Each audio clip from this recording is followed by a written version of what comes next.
This week on the Communicators, a discussion about net neutrality with Ben Scott of the Save the Internet Coalition. Ben Scott is our guest on the Communicators this week. He is a member of the Save the Internet Coalition and Policy Director at Free Press. Mr. Scott, thanks for being here. We're going to talk about network neutrality, net neutrality. But I want to start by learning more about your organizations. Let's start with Free Press. Who are they? What do they do? Well, first, let me thank you for having me on the program. As an avid C-SPAN fan, I'm always happy to come on the show. Free Press is a young nonprofit. We're about 4 years old.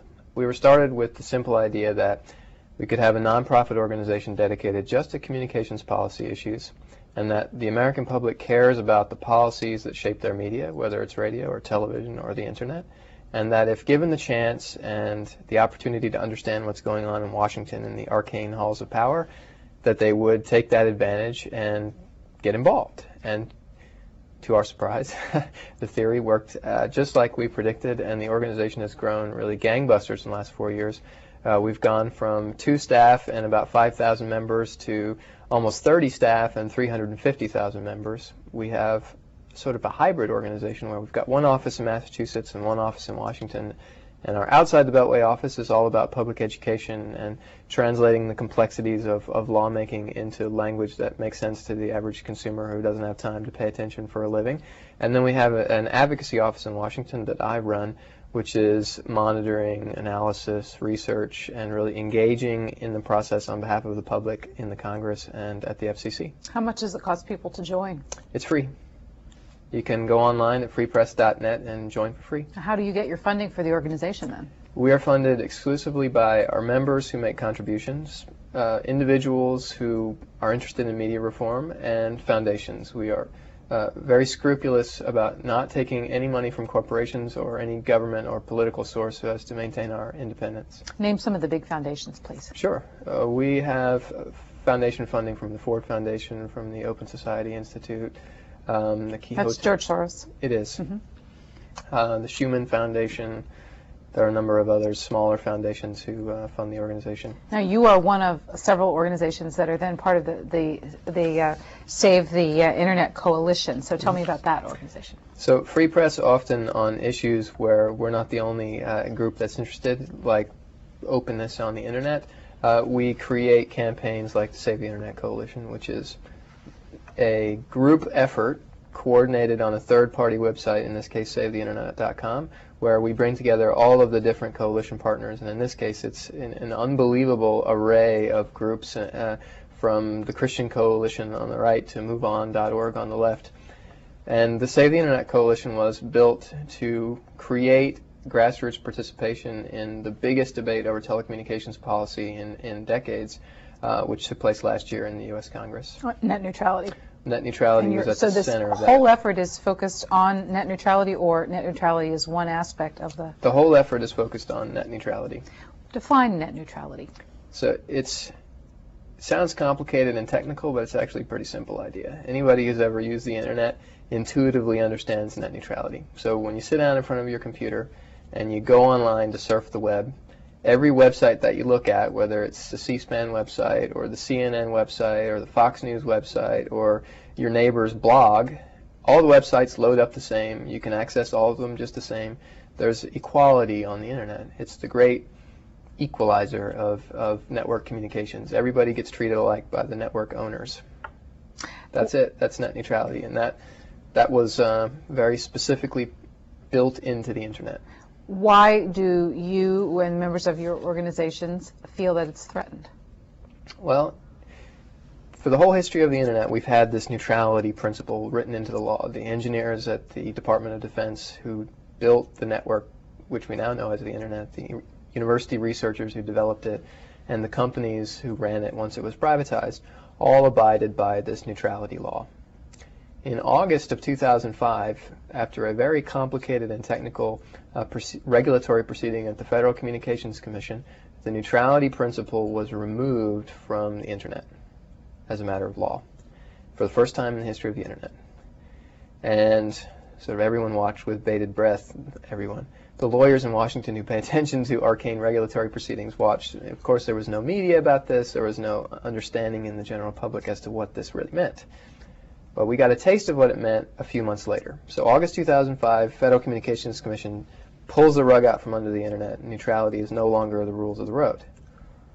The CEOs of the major telephone and cable companies go to Wall Street that fall, and they tell Wall Street, you know, open up your pocketbooks, boys. We're about to take over the internet in a whole different way. We're going to change the way the internet works. We're going to create tiers on the internet where we've got super fast websites, medium fast websites, and everybody else is going to be on the slow lane, and we're going to charge a fortune to be in that super tier, and we're going to make a pile of money, so get ready. The internet's going to change. Those comments, which were published in the business press, triggered a firestorm of activists who were aghast at the idea that the owners of the network, the physical infrastructure of the internet, would change the way it worked. And literally the internet community rose up to challenge the owners of the wires. And they said, this is the way the internet's always been. It's been this great equalizer. It's because of this neutrality rule. We want to maintain that neutrality rule. We don't want you to change it. So we responded to our membership by creating the Save the Internet Coalition, and it just snowballed. I mean, it took on a life of its own. There was a period at the beginning of 2006 where literally there was a new YouTube video on the Save the Internet Coalition every day that were being made by random individuals who we had no connection with, and that the energy just bubbled to the surface, and in the end over 1.5 million people signed up to the Save the Internet Coalition. Where is the question legislatively and with the FCC right now, process-wise?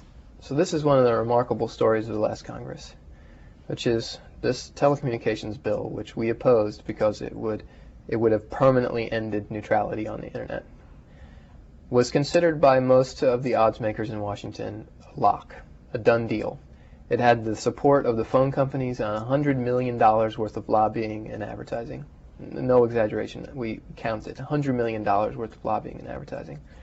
Thanks to the grassroots pressure of the Save the Internet Coalition and coalition partners in industry and across the political spectrum, that bill died in the 110th Congress. And so now we're in a great state of limbo. Remember, the FCC repealed the neutrality rule. So right now there is no neutrality on the internet by law. However, because the Congress took such an interest in the issue and because the public made such a fuss about the issue, the operators who could technically violate neutrality without breaking the law are wary to do so because they see the possible backlash that would visit upon them if they did. So right now we're in limbo, and in our view, we need Congress to reinstitute the neutrality principle, put the foundation stone back into the internet, and then we can all carry on together and build the internet into what it should be. Well, the FCC has been seeking public comments on the concept. Why, in preparation for what? So this is another classic Washingtonism.